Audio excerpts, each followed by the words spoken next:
Nilofer, we had 8 units, okay, and 8 functioning units, okay.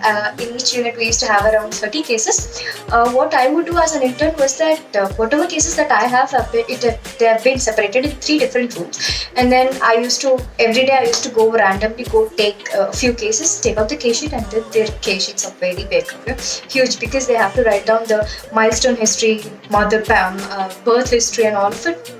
It is quite lengthy.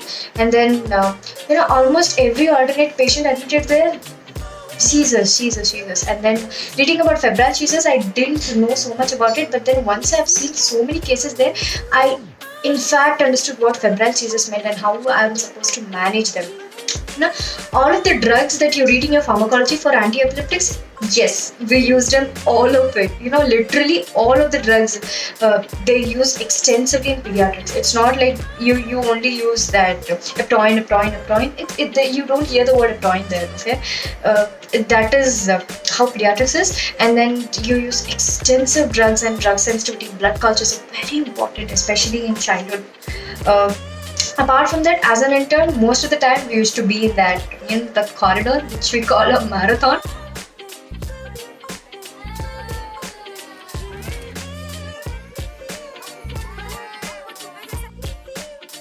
And we used to take samples of the babies, which was one headache, okay, samples, and then keeping the cats. That would consume most of the time, but then it does teach you something, trying to deal with the baby, talk to the patient, talk to the parents as well, and then dealing with them. And apart from that, it teaches you a lot of patience, okay, and you need a good eyesight for that as well, not to find that difficult vein.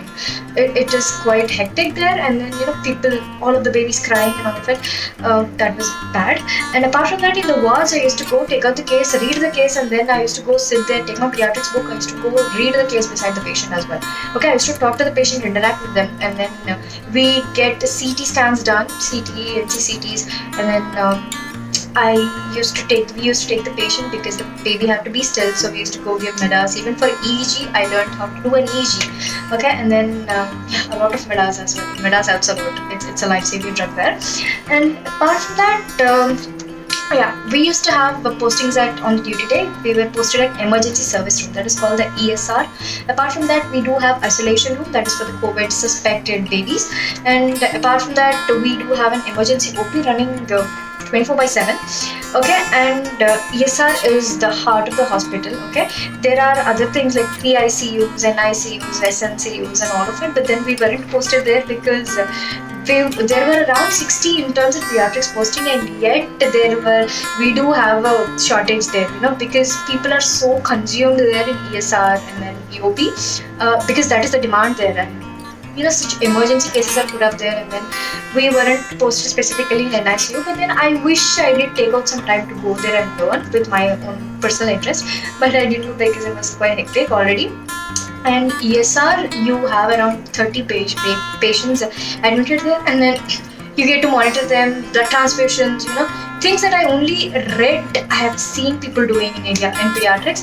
I did a lumbar puncture, and then I assisted an intraosseous line. I assisted so many intubations, managing bad cases, treating dehydration, and I even for some days I even took the OP, like the basic casing, and then whenever there used to be a different case, and then my doctor, professor in charge, they would send that case to me, and then you have to just physically see the patient and then tell what is wrong with the patient, and yes, I was successfully able to do that. Okay, see, what they say is a pediatrics way, whenever you see a patient, you cannot completely rely on the history. It is more about how you apply whatever you've read. It is more like seeing the patient and identifying instead of listening more to the patient. Okay, and then milestones and all of it, when I read, I used to not remember, but then when I used to go discuss with the patient, ask the patient about it, see in the case sheet and all of it, that is how I remembered things, and that helped me a lot.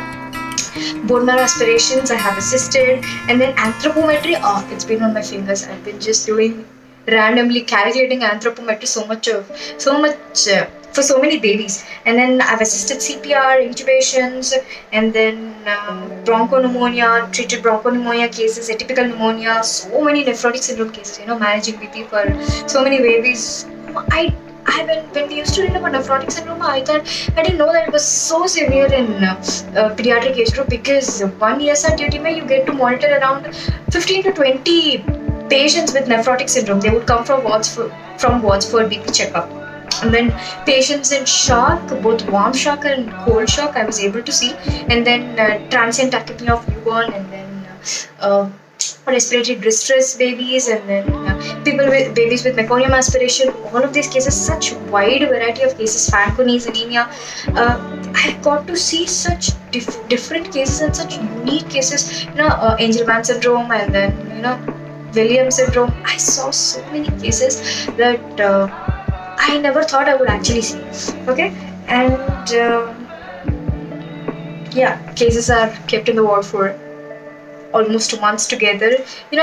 Without getting a diagnosis, a pediatrician never discharges. The amount of dedication that a pediatrician gives, I don't think I've seen it in any department. Okay, the amount of reading is a lot of reading in pediatrics. You need to read so much, and then they are such hardworking people, because my postgraduate on an average in the first year gets around 13 night duties per month. So I can see how hard they've been working in order to keep the baby alive, work for the patients. And that is all for today's video. I hope you enjoyed it. If you have any queries, drop them in the comment section below. Thank you so much for watching. Take care, stay safe.